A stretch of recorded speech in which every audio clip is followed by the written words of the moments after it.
Governor साहब अस्सलाम वालेकुम। गवर्नर साहब एक सियासी सवाल है आपसे। आज इस्लामाबाद हाई कोर्ट से बहुत बड़ा फैसला आया है, इमरान खान और शाह महमूद कुरैशी को साइफर केस में बरी कर दिया गया है।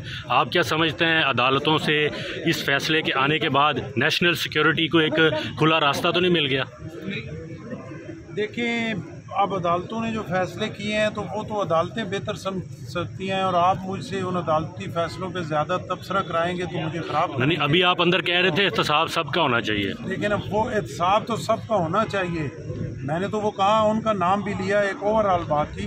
असूली तौर पे तो इसमें कोई दूसरी राय नहीं है कि अगर आप जो है वो इस तरह के इतने अहम केसेस पे इतनी आसानी से कर देंगे तो फिर मुल्क का तो ये आप क्या समझते हैं, ये प्रोसिक्यूशन की नाकामी है या हुकूमत की नाकामी है कि आज वो जो साइफर केस के मरकज़ी किरदार थे वो बरी हो चुके हैं? देखें, अब बात यह है कि एक तो उस अदालत में मैं मौजूद नहीं था, मैंने वो उनकी बहस, वो उनके लॉ कानून की बातें मैंने सुनी नहीं, तो मैं अब यहाँ बैठे हुए उस पर क्या तबसरा करूँगा कि प्रोसिक्यूशन की नाकामी है, हुकूमत की नाकामी है, या लेकिन सियासी रहनुमा के तौर पे आप क्या कामयाबी है या सियासियों की नाकामी है, इस पे एक बगैर देखे मेरा ख्याल है कोई राय देना मुनासिब नहीं है। जी शुक्रिया।